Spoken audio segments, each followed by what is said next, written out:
Bonsoir tout le monde, bonsoir, bienvenue sur cette vidéo. Oui, le but de Zaïre Emery, il est magnifique. Malheureusement, je ne pourrais pas vous mettre la vidéo. Je vous mettrai du coup les images petit à petit de ce but vraiment incroyable. Je vous invite évidemment à aller sur Twitter pour le retrouver parce que malheureusement sur YouTube, on ne peut pas créer de contenu. On n'a pas le droit de montrer des images. On se fait bloquer, on se fait striker. Et c'est très embarrassant. Et du coup, cette vidéo, je vais la commencer avec ce débat. Est-ce que Zaïre Emery va potentiellement un jour faire partie des meilleurs joueurs du monde? C'est la question que je vous pose. Je pense que oui. Je pense que oui. Et encore une fois, je pense que oui. Zaïre Emery, c'est un joueur qui est exceptionnel, pas seulement en termes de qualité, hein, il a des grandes qualités athlétiques, pas seulement en termes de technique, pas seulement en termes de maturité, c'est surtout en termes de niveau de jeu général. C'est un mec qui a tout juste 17 ans, il vient d'avoir 17 ans il n'y a pas très longtemps. C'est un gars qui depuis 2 ans est déjà professionnel, donc ça c'est déjà un bel exploit. Et c'est surtout un mec qui a pris une place de titulaire indiscutable dans une des meilleures équipes d'Europe. Je dirais que le PSG est sûrement dans les 10 meilleures équipes d'Europe. Et Zaïre Emery fait partie des meilleurs joueurs de l'effectif. Bref, on va pouvoir analyser du coup le match du PSG, un match qui avait pourtant bien commencé pour les Montpelliérains. Je pense que le premier quart d'heure, ils avaient été particulièrement dangereux. J'avais vu le premier but du PSG comme un hold-up, tout simplement parce que Montpellier était beaucoup plus dangereux, avait beaucoup plus d'envie, et que les Parisiens, je les trouvais un petit peu trop timides sur le terrain, du moins les 15 premières minutes, hein, rassurez-vous.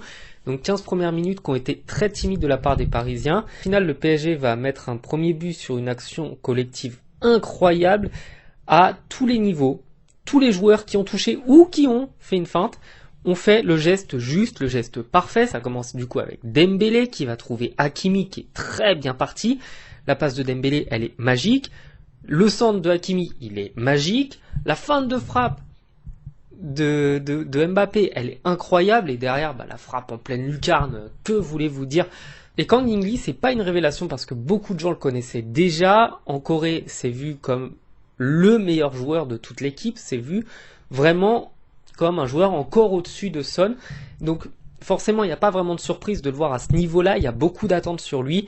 Mais c'est toujours impressionnant de se dire que ce gars-là, l'Europe, en fait, aurait pu passer à côté parce que très souvent on regarde ce qui se passe en Amérique du Sud, on regarde ce qui se passe en Afrique et en Europe, mais on oublie qu'il y a des joueurs parfaitement talentueux du côté de l'Asie. Et donc bref, c'était la petite aparté. Bref, pardon pour l'aparté. Une fois qu'on a parlé de ça, on va parler plutôt de la prestation collective, je pense, des Parisiens. Dans l'ensemble, elle a été très sérieuse, très appliquée, très concentrée du début à la fin. On n'a pas senti une équipe parisienne qui a baissé de rythme. C'est pas parce qu'il y avait 3-0 qu'ils ont arrêté de jouer, c'est pas parce qu'il y avait 2-0 qu'ils ont décidé de faire tourner, non.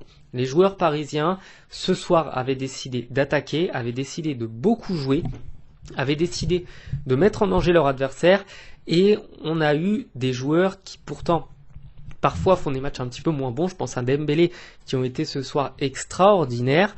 Et en fait, le PSG, quand tous les joueurs sont à ce niveau-là, il est littéralement injouable. Je pense que Paris va mettre beaucoup de buts à San Siro parce que s'il joue de cette manière-là, eh bien, ça va être un naufrage du côté de Milan, pour les Milanais évidemment. Mais je tiens à relativiser quand même. L'équipe montpelliéraine, elle est très faible. C'est une équipe qui a l'habitude de prendre entre 3 et 4 buts par match contre le Paris Saint-Germain. C'est pas une équipe qui défend bien. C'est une équipe qui certes a essayé de se projeter vers l'avant, mais qui a laissé des trous immenses dans sa défense, qui a laissé beaucoup trop de place. Et la preuve ce soir, c'est que même si Mbappé n'a pas marqué, Mbappé il a quand même été très bon, hein, attention. Mais c'est les autres joueurs qui ont marqué en fait, parce qu'il y avait des espaces, parce que il y avait la place pour tirer, il y avait la place pour se trouver une passe, pour se faire un dédoublement, pour trouver un centre, quelque chose. Et dans l'ensemble, je pense qu'il y a eu un grand PSG, un très grand PSG d'ailleurs, mais il y a aussi eu une très mauvaise équipe de Montpellier qui a fait, comme je l'ai dit, un bon premier quart d'heure avant de s'effondrer, de sombrer, de couler et de ne plus jouer. Donc bon, c'est à relativiser, l'adversaire était faible, mais l'attitude des joueurs parisiens, elle était bonne.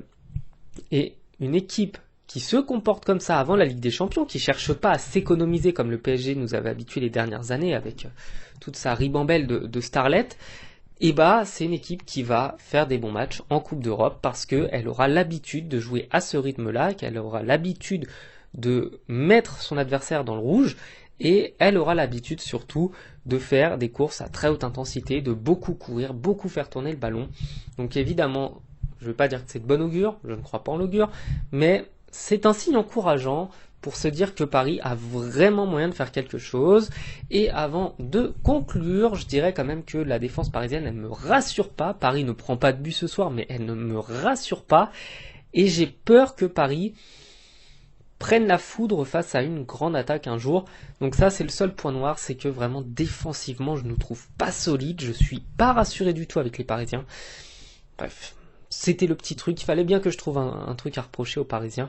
En dehors de ça, la prestation était très belle. Et puis, bah voilà, c'est une belle victoire des Parisiens qui prennent provisoirement la tête de la Ligue 1. Je vous souhaite de passer du coup une bonne soirée. Je vous dis à bientôt. Ciao.